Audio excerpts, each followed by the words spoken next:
उसी प्रकार फ्रांस का सबसे बड़ा जो नागरिक सम्मान है सिविलियन ऑनर है वो कौन सा, Knight of the Legion of Honour. और किसको सम्मानित किया गया, स्वाति पीरामल जी को। स्वाति पीरामल कौन है, स्वाति पीरामल असल में पीरामल ग्रुप की वाइस चेयरमैन है।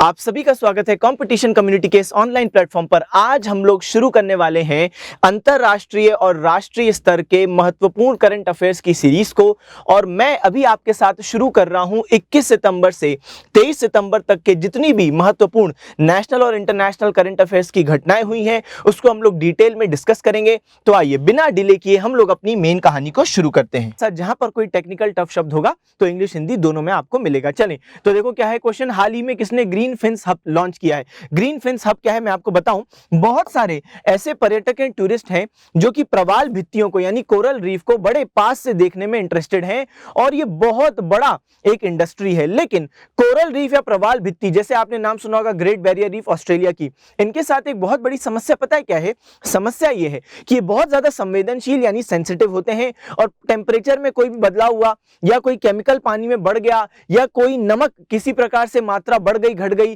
तो ये रंग इनका चला जाता है, जिसको हम कहते हैं कोरल ब्लीचिंग, रंग चला जाता है। और रंग चला जाएगा तो ऑब्वियस सी बात है टूरिस्ट देखने भी नहीं आएगा। तो यूनाइटेड नेशंस एनवायरनमेंट प्रोग्राम ने क्या शुरू किया है, इन्होंने ये ग्रीन फिंस कार्यक्रम शुरू किया है जिसके अंतर्गत इन्होंने दिशा निर्देश जारी किए हैं कि जो भी लोग मरीन टूरिज्म यानी ये जो समुद्री पर्यटन है उसको बढ़ावा देना चाहते हैं तो कोरल रीफ के पास जाने से पहले इन चीजों की आपको सावधानी बरतनी होगी ताकि टूरिज्म का टूरिज्म भी होता रहे, पर्यटक भी आते रहें, वो भी खुश हो जाएं और कोरल रीफ भी आपकी सही सुरक्षित तरीके से रहे। तो यही है आपका ग्रीन फिंस कार्यक्रम। तो चलें, संयुक्त राष्ट्र पर्यावरण कार्यक्रम यानी यूएनईपी ने इसकी शुरुआत की, यही है इसका आंसर। और यूएनईपी की बात करें हम लोग कुछ एडिशनल फैक्ट्स भी देखेंगे, ऐसा नहीं कि बस क्वेश्चन के बाद आंसर देखा और आगे बढ़ गए। जो उससे संबंधित और महत्वपूर्ण डेटा है उस फैक्ट से, उस क्वेश्चन से या उस संस्था से, वो भी हम सब देखेंगे तो बिल्कुल कॉम्प्रिहेंसिव अच्छे से तैयारी होगी। यूएनईपी की स्थापना कब हुई तो 1972 में हुई।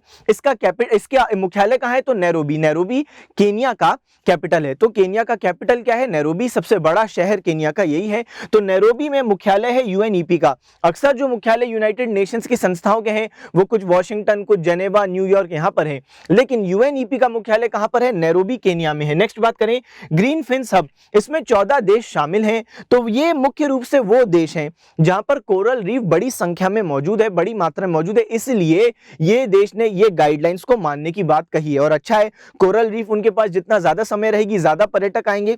चलें तो ग्रीन फिंस हब पहला वैश्विक समुद्री पर्यटन उद्योग मंच है। उद्देश्य क्या है, पर्यावरण के अनुकूल दिशा निर्देशों के माध्यम से प्रवाल भित्तियों यानी कोरल रीफ की रक्षा करना है। तो टूरिज्म का टूरिज्म भी रहे और कोरल रीफ की रक्षा भी हो, ये इनके दोनों के मकसद हैं। चलें, यूएनईपी के साथ रीफ वर्ल्ड फाउंडेशन सपोर्ट कर रहा है, तो ध्यान से सुनना है। इसके साथ हमने क्या बोला, यूएनईपी तो एक बात हो गया, यूएनईपी के साथ यूनाइटेड नेशंस डेवलपमेंट प्रोग्राम, तो यूनाइटेड नेशंस का विकास कार्यक्रम जो है वो, प्लस हमने एक नई संस्था का नाम देखा जो है रीफ वर्ल्ड फाउंडेशन। तो कुल मिला के ये तीन लोग इसमें एंगेज्ड हैं, यूएनईपी, यूएनडीपी और तीसरा क्या है, रीफ वर्ल्ड फाउंडेशन, जो कि इंग्लैंड से और ये भी सपोर्ट कर रहा है। लेकिन ये काम का नहीं है, क्या काम का है कि जो ग्रीन फिंस हब कार्यक्रम है ये सबसे पहली बात किससे संबंधित है तो ये कोरल रीफ के संरक्षण से और जो समुद्री पर्यटन है उसको बढ़ाने से संबंधित है।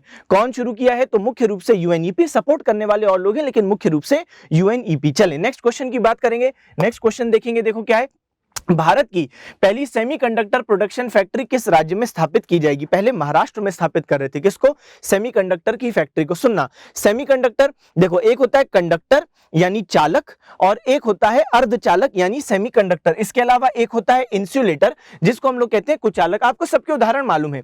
चालक या कंडक्टर की बात करूं जैसे कॉपर हो गया, एल्यूमिनियम हो गया, है ना, तांबा है, कॉपर, तो ये क्या है, चालक है, करंट बहुत आसानी से पास करता है, हीट बड़ी आसानी से पास करती है। फिर एक होता है कुचालक यानी इंसुलेटर, जैसे ग्लास हो गया या प्लास्टिक हो गया, ये इंसुलेटर है। सेमीकंडक्टर जो कि इंसुलेटर से ज्यादा करंट या हीट पास करे लेकिन कंडक्टर से कम, तो ये बीच का है ना, तो ये बीच की स्थिति में है। ये इंसुलेटर से ज्यादा करंट पास करेगा लेकिन कंडक्टर से कम करंट पास करेगा। तो ये जो चीज है इसको ही हम लोग क्या बोलते हैं, सेमीकंडक्टर या अर्धचालक। उदाहरण के रूप में सिलिकॉन या जर्मेनियम। नेक्स्ट बात करें, इलेक्ट्रॉनिक सामान जो होते हैं उनमें सेमीकंडक्टर चिप, बड़ा फेमस आपने सुना होगा, सिलिकॉन चिप लगी रहती है। तो जो भी इलेक्ट्रॉनिक इक्विपमेंट के माध्यम से आप ये वीडियो देख पा रहे हो, तो वो इलेक्ट्रॉनिक सामान में सेमीकंडक्टर का इस्तेमाल है। तो ये आपके और मेरे जीवन में सेमीकंडक्टर किसी ना किसी रूप में बहुत जरूरी बन चुके हैं। अब तो हम लोग का जीवन बिना सेमीकंडक्टर को टच किए इनडायरेक्टली, भले ही आप डायरेक्ट टच नहीं कर रहे हो, लेकिन उस डिवाइस को टच कर रहे हो जिसमें मौजूद है सेमीकंडक्टर। तो इसलिए अब देखो हमने क्या बोला, नेक्स्ट कौन स्थापित करने वाली है। हम लोग वापस क्वेश्चन आ जाते हैं, तो हमने क्या बोला था कि भारत की पहली सेमीकंडक्टर प्रोडक्शन फैक्ट्री किस राज्य में स्थापित की जाएगी। क्वेश्चन से जुड़े रहे। मैंने बोला पहले महाराष्ट्र में होने वाली थी, अब गुजरात में स्थापित होने वाली है सेमीकंडक्टर फैक्ट्री। तो ये सेमीकंडक्टर फैक्ट्री अक्सर ताइवान, चीन, जापान, अमेरिका में मौजूद है, लेकिन अब भारत में स्थापित होगी। और कहां पर स्थापित होगी, तो भारत में गुजरात में स्थापित होगी। पहले महाराष्ट्र में स्थापित होने वाली थी। कौन स्थापित करने वाला है, ये भी एग्जाम में आ सकता है। स्थापित करने वाली कंपनी है वेदांता ग्रुप। वेदांता ग्रुप एक बहुत बड़ा ग्रुप है, अलग अलग जगहों पे काम करता है। मुख्य रूप से ये मिनरल वगैरह में तो काम करता ही है, जो खनिज हैं उनके प्रोसेसिंग में या उनको जमीन से निकालने में, एक्सट्रैक्शन में काम करता है। तो हमने क्या बोला, वेदांता ग्रुप बहुत बड़ा ग्रुप है। इसके अलावा इनकी मदद कौन करेगा, फॉक्सकॉन। फॉक्सकॉन एक ताइवान की कंपनी है और ये बड़ी महारत हासिल है इनको सेमीकंडक्टर की फैक्ट्री लगाने में। इनकी खुद की बड़ी बड़ी फैक्ट्री ताइवान, चीन, जापान में मौजूद है, साउथ कोरिया में मौजूद है। ये भी मदद करेंगे वेदांता ग्रुप की। नेक्स्ट बात करते हैं, आओ नेक्स्ट क्वेश्चन क्या है। 3 सितंबर 2022 में किस भारतीय को फ्रांस के सर्वोच्च नागरिक पुरस्कार Knight of the Legion of Honour से सम्मानित किया गया है। दिव्या मदेरणा, फाल्गुनी नायर, स्वाति पीरामल या ममता बनर्जी। सही जवाब है स्वाति पीरामल। सुनिएगा, हम सारी बात करेंगे। हमने बोला फ्रांस का सर्वोच्च नागरिक पुरस्कार, जैसे हम बोले इंडिया का सबसे बड़ा नागरिक पुरस्कार, हाईएस्ट सिविलियन ऑनर कौन सा है, भारत रत्न है। उसके बाद कौन सा है, दूसरे नंबर का पद्म विभूषण, फिर पद्म भूषण और फिर पद्मश्री। यही होता है सबसे बड़ा कौन सा है, भारत रत्न सिविलियन ऑनर में। उसी प्रकार फ्रांस का सबसे बड़ा जो नागरिक सम्मान है, सिविलियन ऑनर है, वो कौन सा है, Knight of the Legion of Honour. और किसको सम्मानित किया गया, स्वाति पीरामल जी को। स्वाति पीरामल कौन है, स्वाति पीरामल असल में पीरामल ग्रुप की वाइस चेयरमैन है। पीरामल ग्रुप बहुत बड़ा फार्मास्यूटिकल कंपनी है। फार्मास्यूटिकल मतलब दवाइयों को बनाने के लिए जाना जाता है। बहुत सारे आप दवाइयों के पैकेट में पीछे देखोगे मेड बाय या फ्रॉम या प्रोडक्ट ऑफ क्या, पीरामल ग्रुप। तो पीरामल ग्रुप बहुत बड़ा ग्रुप है। और इससे पहले ये जो मैडम है स्वाति पालीवाल जी, इनको पद्मश्री भी भारत ने दिया है। तो भारत सरकार ने इनको पद्मश्री भी दिया है और अब फ्रांस का सर्वोच्च नागरिक सम्मान भी इनको मिला है। तो क्या नाम है, स्वाति पीरामल। स्वाति पीरामल जी वैज्ञानिक और उद्योगपति, मैंने बता दिया आपको इनके बारे में, है ना। पीरामल ग्रुप की वाइस चेयरपर्सन है। अच्छा, कुछ समय पहले ये जो फ्रांस का सर्वोच्च जो नागरिक सम्मान है, ये शशि थरूर साहब को भी 2022 में मिला था। ये भी क्वेश्चन आ सकता है 2022 में किन लोगों को मिल चुका है, शशि थरूर साहब को मिला है। इसके अलावा किसको मिला है, स्वाति पीरामल जी को मिला है। मैं आपको बता दूं, ये जो सम्मान है कुछ समय पहले लता मंगेशकर जी को भी मिला था। ऑब्वियस सी बात है कि जब वो जीवित थी तो इतना उन्होंने अपनी आवाज से दुनिया के अलग अलग कोनों में उनकी म्यूजिक, उनकी जो आवाज है वो पहुंची। मैं आपको ये भी बता दूं, ये जो सर्वोच्च फ्रांस का नागरिक सम्मान है, ये क्रॉस बॉर्डर दिया जाता है। दिख ही रहा है आपको, ऐसा नहीं कि केवल फ्रांस के लोगों को ही दिया जाएगा, फ्रांस के बाहर भी दिया जाता है। बस आपने फ्रांस पर या फ्रांस के लोगों पर किसी प्रकार से अपनी अच्छाई छोड़ी हो। जैसे हमने बात की लता मंगेशकर, तो देखो म्यूजिक की कोई बाउंड्री नहीं होती, फ्रांस में भी कई लोग लता मंगेशकर जी के फैन हैं। अभी हमने बोला स्वाति पीरामल, तो स्वाति पीरामल जी की जो कंपनी है पीरामल ग्रुप, वो फ्रांस में भी दवाइयां बनाती है, मतलब बनाती यहाँ पे है लेकिन वहां पर भी दवाइयां इनकी जाती हैं। तो कहने का मतलब बड़ा साफ है कि क्योंकि फ्रांस के लोगों को इन्होंने किसी प्रकार से अच्छे में अफेक्ट किया है, इसलिए इनको यह सम्मान दिया गया। तो शशि थरूर साहब को 2022 में, इससे पहले लता मंगेशकर जी को भी मिल चुका है। लता मंगेशकर जी को भारत का सर्वोच्च सम्मान भारत रत्न भी मिल चुका है। कब मिला है, साल 2001 में इनको भारत रत्न से सम्मानित किया गया है। इसके अलावा मैं आपको यह भी बात बता दूं, ये फ्रांस का सर्वोच्च नागरिक सम्मान है, जिसको हमने बोला Knight of the Legion of Honour, इससे स्वाति पीरामल जी को तो सम्मानित किया, लेकिन ये शुरू किसने किया था, ये नेपोलियन बोनापार्ट ने शुरू किया था।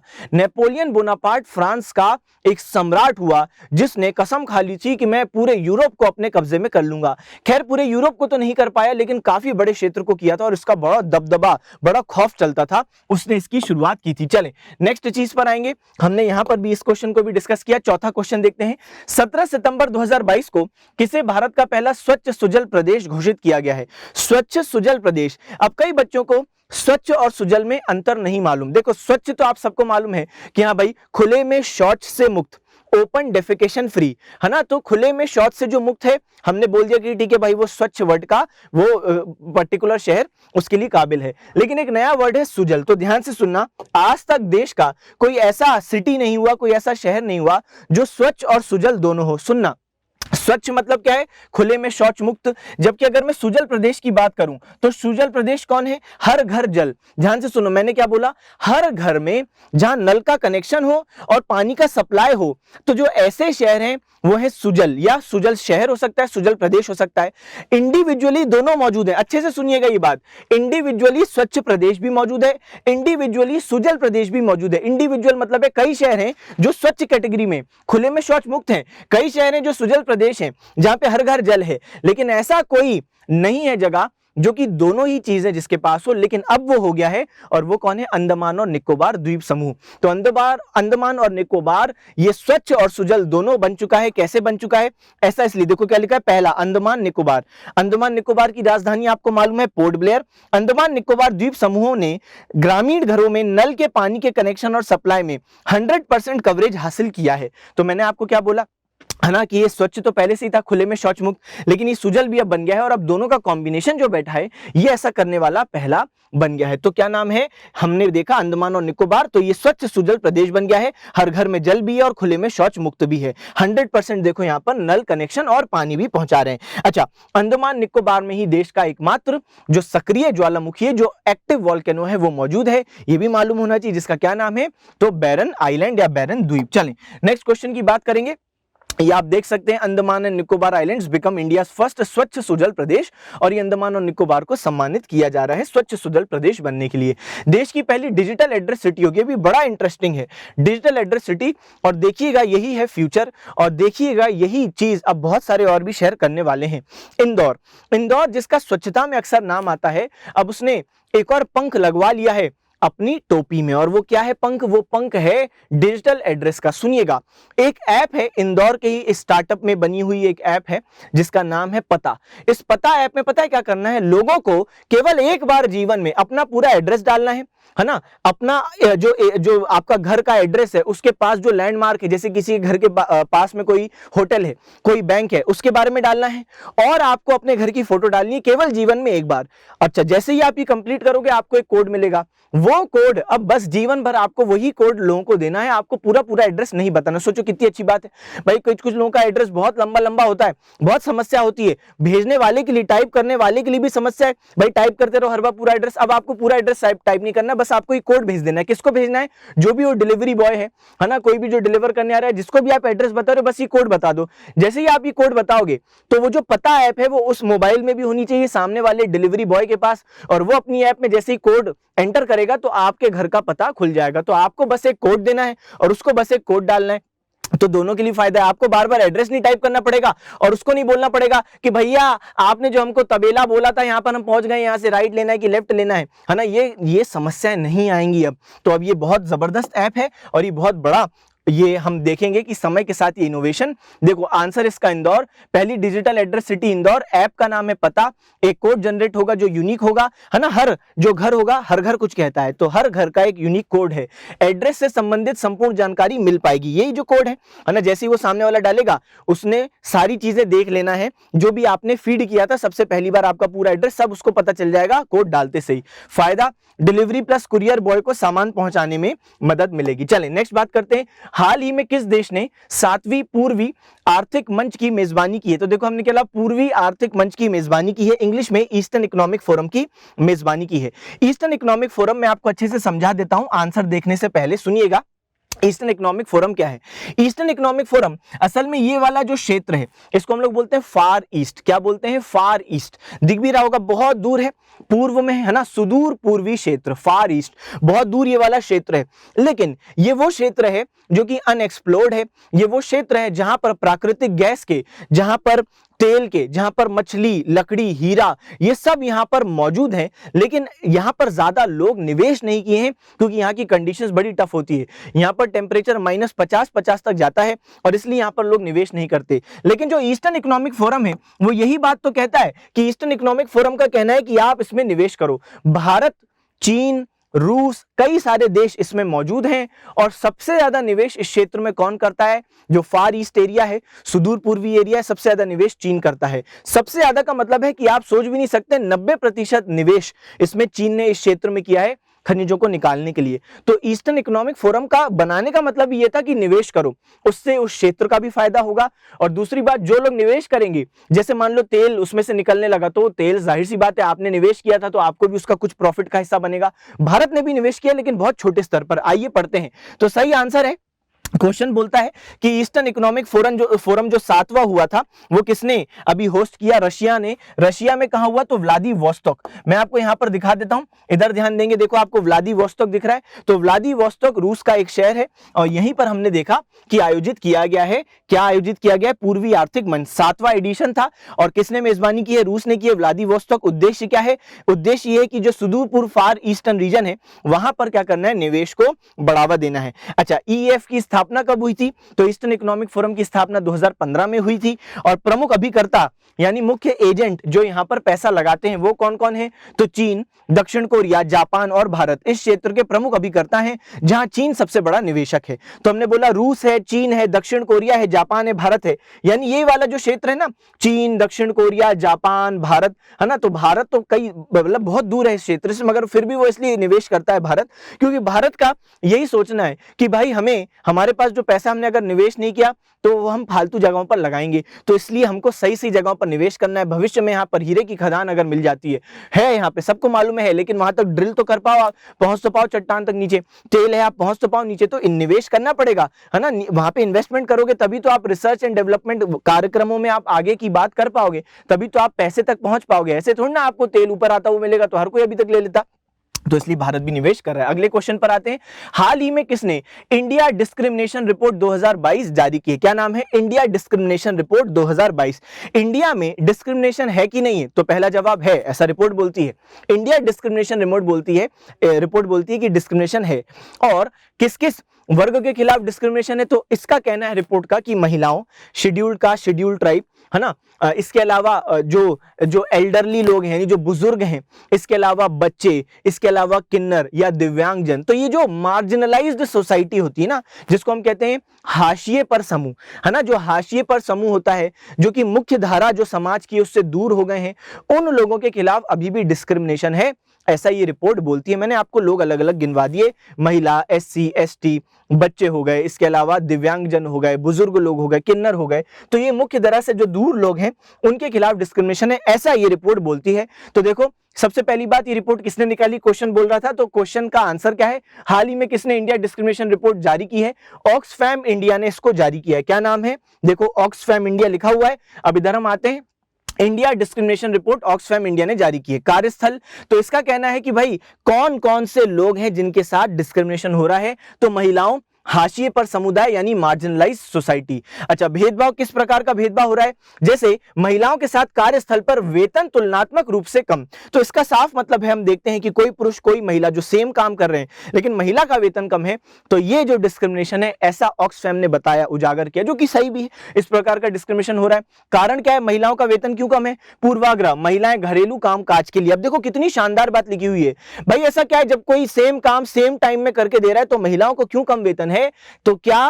क्योंकि दिमाग में ये बैठा हुआ है कि यार महिलाओं की ये सही जगह नहीं है, उन पुरुषों के मन में शायद, या कुछ महिलाओं के मन में भी शायद, क्योंकि ये आपने सुना होगा, ऐसा कोई जरूरी बात नहीं कि अगर कोई औरत मैनेजर हो, औरत हायर पोस्ट पे हो, तो उसके नीचे जो औरत काम कर रही हैं उनको भाई अच्छे से वेतन मिल रहा होगा, बराबर मिल रहा हो, ऐसा कुछ भी नहीं है, है ना। तो कुल मिला के ये पूरे समाज के अंदर ये जो फिट बात है कि नहीं भाई महिलाएं घरेलू कामकाज के लिए, यही कारण ऑक्सफैम इंडिया ने रिपोर्ट में हाईलाइट किया है, ये दूर करना है। तो ये डिस्क्रिमिनेशन इस प्रकार का हो रहा है। भेदभाव खत्म करने के प्रयास क्या क्या हुए?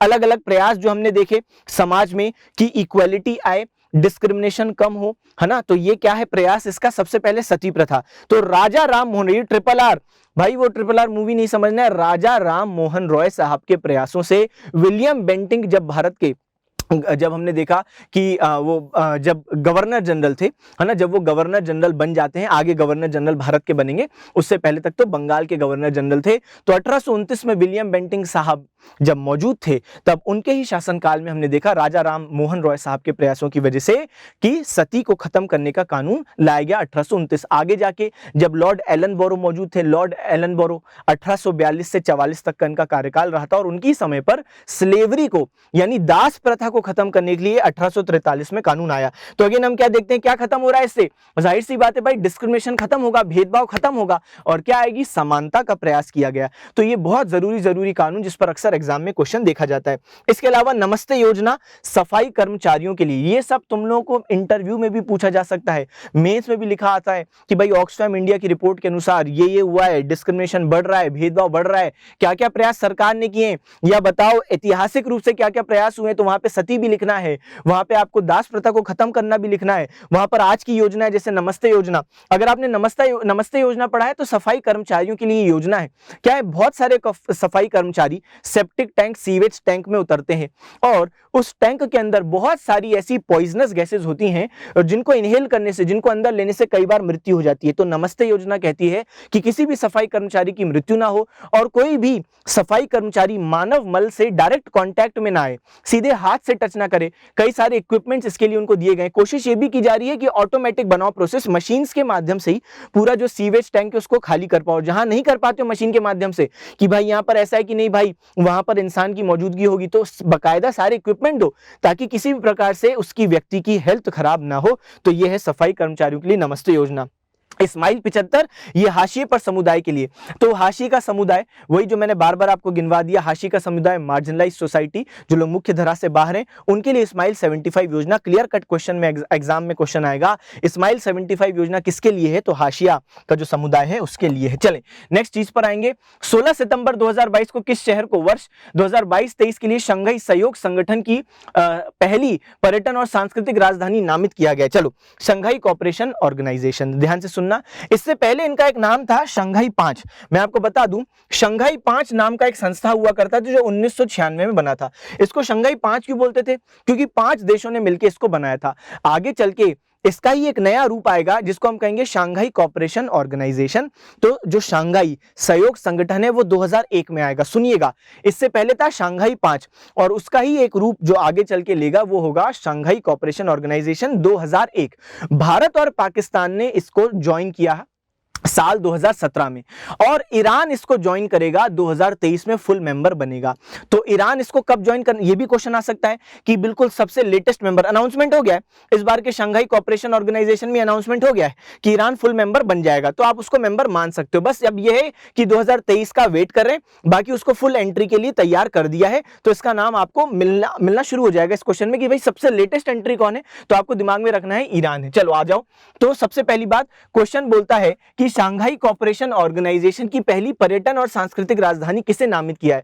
पर्यटन और सांस्कृतिक का इंग्लिश में क्या मतलब है? तो पर्यटन तो आपको मालूम है टूरिज्म, और सांस्कृतिक यानी कल्चरल। तो टूरिज्म और कल्चरल कैपिटल की बात हो रही है। तो देखो कितना अच्छा है, वाराणसी या बनारस जो इंडिया में है उसको नामित किया गया है। क्या नामित किया है? शंघाई कोऑपरेशन ऑर्गेनाइजेशन की टूरिज्म और कल्चरल कैपिटल। तो आपको मालूम भी है भाई बनारस तो वैसे भी अपने कल्चर के लिए कितना शानदार है। आप रात को कभी चले जाओ तो बिल्कुल उजाला, ऐसा लगता है कि दिन है, मतलब भले ही रात ऊपर से आसमान से हो गई है लेकिन लोग, माहौल बिल्कुल रात वाला नहीं लगता। बहुत शानदार जगह है। चलें बात करते हैं। तो वाराणसी शंघाई 5 1996 शंघाई 5 के रूप में हमने देखा आया। उसके बाद एससीओ बना 2001 में शंघाई कोऑपरेशन ऑर्गेनाइजेशन। भारत और पाकिस्तान ने 2017 में इसको ज्वाइन किया। अच्छा, जो इसकी 2022 की बैठक थी वो कहां पर हुई? समरकंद, उज्बेकिस्तान की राजधानी ताशकंद है। तो गलती नहीं करना, ये समरकंद उसकी राजधानी नहीं, उसका एक बड़ा शहर है, लेकिन उज्बेकिस्तान की राजधानी क्या है? ताशकंद। बैठक 2022 समरकंद, उज्बेकिस्तान। चलें, शामिल देश कितने देश? तो 9 देश हैं। नवीनतम देश ईरान, तो ईरान को मिला के हमने मान लिया इसको कितने? तो 9 देश, ईरान को हमने इंक्लूड कर लिया है। हालांकि फॉर्मल एंट्री, ऑफिशियल एंट्री इसकी अगले साल होगी, लेकिन क्योंकि इसको इस साल भी ये दर्जा दे ही दिया गया था, बस ऑफिशियल एंट्री इसकी, फॉर्मल एंट्री इसकी अगले साल होनी है, लेकिन आप ईरान को मेंबर काउंट कर लो, तो ईरान अब इसका पार्ट है। 2023 में भारत मेजबान होगा। अब अगले साल 2023 में शंघाई कोऑपरेशन ऑर्गेनाइजेशन का जो समिट है ना, तो ये कहां पर होने वाला है? ये इंडिया में होने वाला है। और ध्यान से सुनना है, इंडिया अगले साल इसका अध्यक्ष भी होगा।